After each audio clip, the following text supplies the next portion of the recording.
Hey everybody, Kyle here. One thing I've always found immensely frustrating on YouTube is when I'll produce a video and it'll get hit with a copyright complaint accusing the background music of being something I've lifted from somewhere else or I don't have permission to use.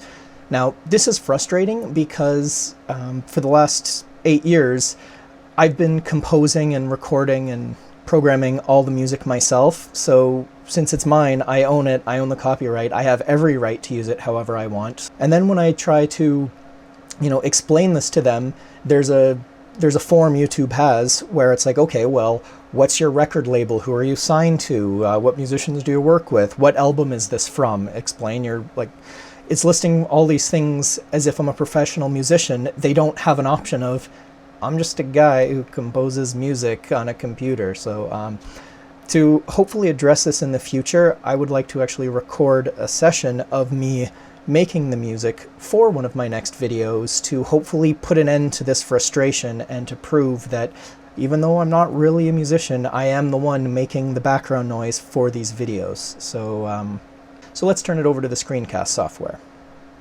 Okay, so this is my software, Fruity Loops. It's an older version, but it works perfectly with Wine, which is great because if I had to use Windows every time I wanted music, I just simply wouldn't make music. Now, since I'm not really a musician, I have no idea what the hell I'm doing, so I stick with the pop formula. Start with literally the most boring drum pattern in the entire world.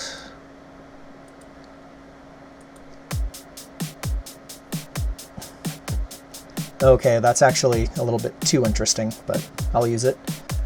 Okay, so now I finished composing the song, where I've got the intro segment here, which is a weird gimmicky sound effect that will, I don't know, let people know it's different from other stuff.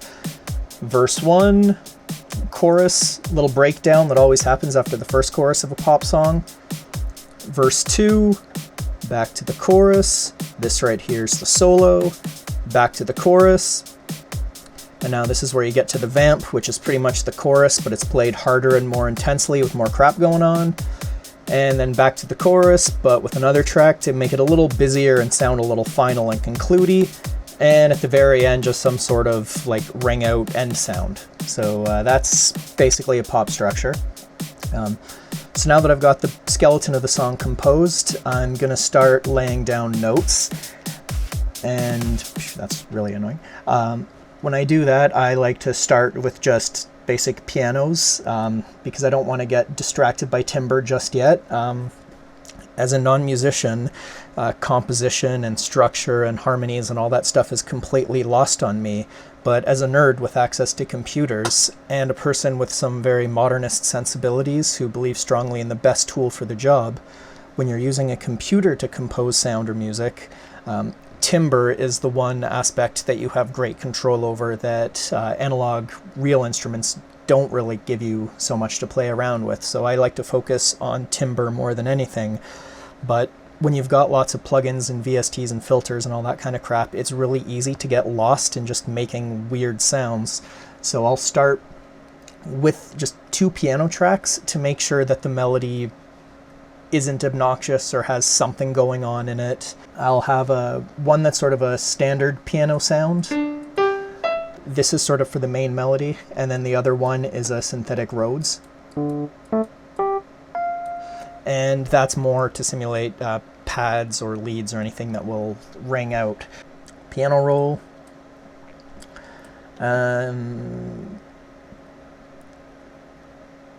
D is a good note. I like D.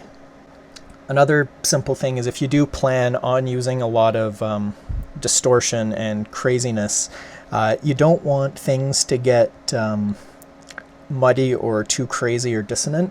So the brain likes simple harmonies.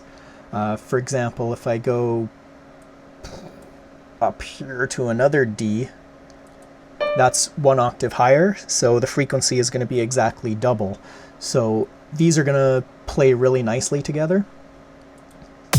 Oh, pattern 6. And so, yeah. So basically, that's a doubling. Pretty much anytime. That's what's one of the great things about music having 12 tones is it allows you to have halves, thirds, quarters, sixths. You have a lot of very simple kind of breakdowns in the way you can mix notes, so it lets you, gives you a good range. Same octave, doesn't sound too bad together, but slightly off.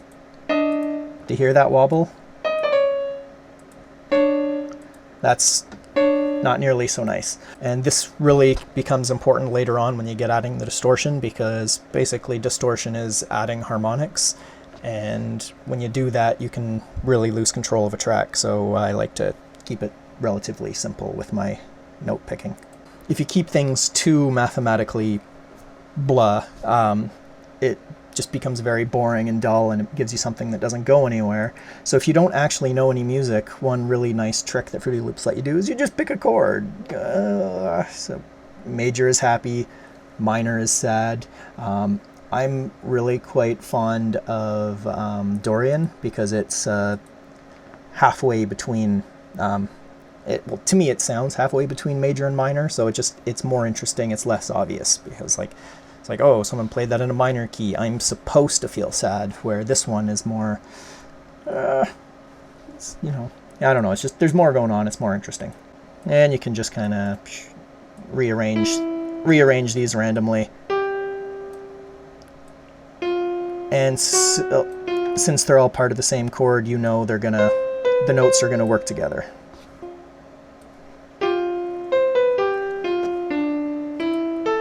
Okay, that's moderately interesting, I guess, so I can use that. Now, if you don't really know how to make something like build or lead anywhere, an easy way to fake this that I do often is when I get the melody I'm happy with, I'll make a copy of it. And now you just kind of erase a few notes from it, you know, just...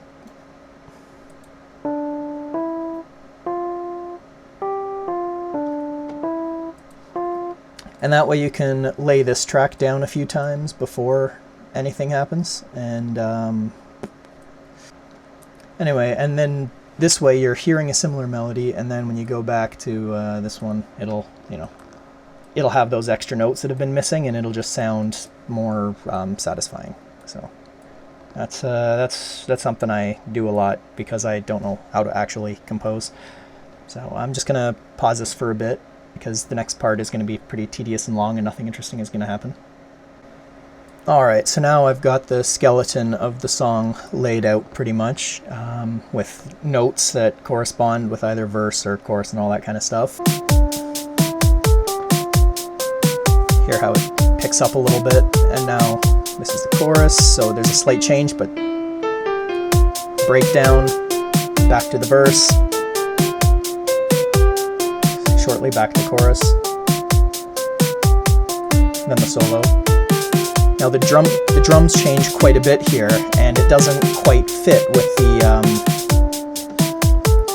the melody I'm playing. Okay, so now here's the part where the magic happens. If I click here, I'll realize that the song is only about 1 minute and 6 seconds long, and the video I'm doing this for is going to be about 14 minutes long, because it's one of my weird shit videos.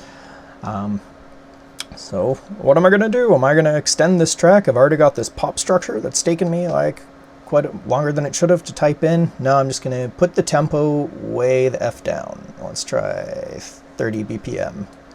Now how long is my song? It's almost 5 minutes. Okay, let's try 10 BPM. Now how long is the song? 14 minutes? That's long enough. Okay. But not a whole lot is happening, because now this is where I like to just go to the function generators and work in some echoes and reverb and stuff.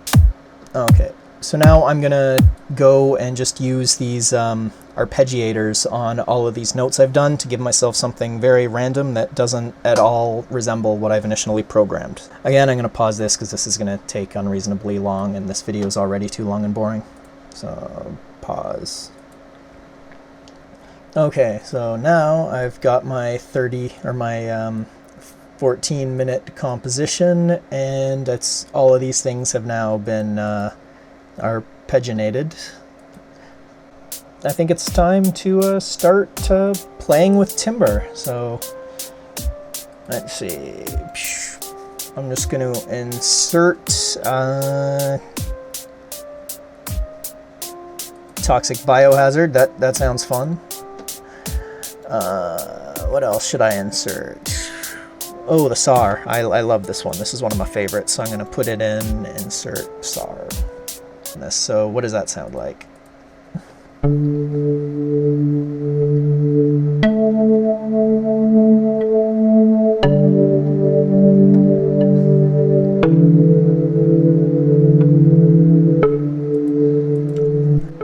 When I'm trying to design a timbre, I usually don't start from scratch. I'll find a default setting and then I'll just tweak that into something a little bit different. It sounds like a generic cinematic background, which I'm pretty happy with.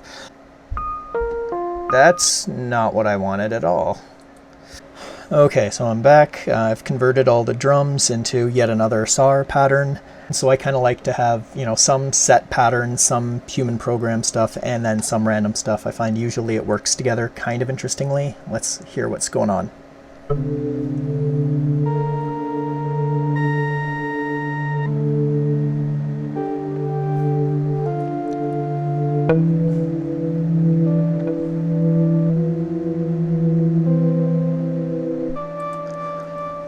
Okay, so that actually does sound like there's enough going on that it'll suit the video, but it's also very very noisy and muddy.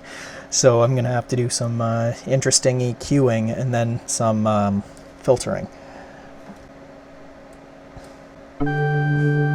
So this is good for visually showing me what's going on. Is it logarithmic?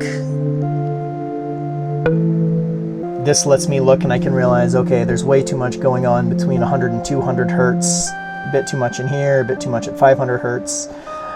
Now what I'm going to do is EQ things, but I'm going to EQ them intensely aggressively to the point where all this will sound awful, but that's okay. Oh, yeah, that's the EQ I've been looking for a while. Let's try killing everything below 200, emphasizing this a little bit.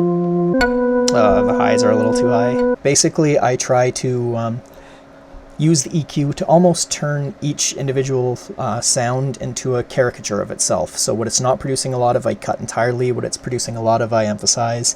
Just trying to make every individual sound the most different from every other sound. And now for filters, so I turn on homicide, but it's cool, but it's a little too aggressive. So then I used Rock Amp Legends, which is one of my favorites, and I've got some delay and stuff going on, some stereo panning and stereo separation, and I've got everything contained within a limiter so the volume won't get carried away on me. Go one at a time to show you what they're doing. So geometer turns the sound into just a weird kind of that sort of thing.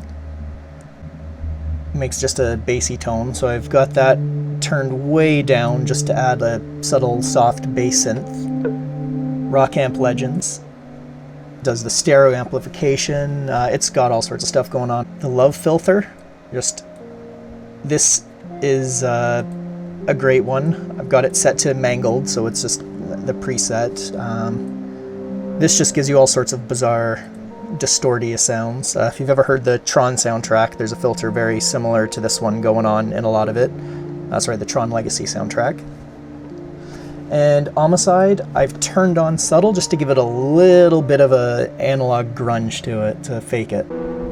Towards the end, it really turns into noise there. There you go. I'm just going to render this out. And before doing that, I'm going to stop recording video. So that was me composing background noise for a video. So hopefully next time I get like a copyright complaint for like not having rights to use music and I say, but I do make music, you can like, I can refer you to this music and you can see this going on. So there we go. Bye.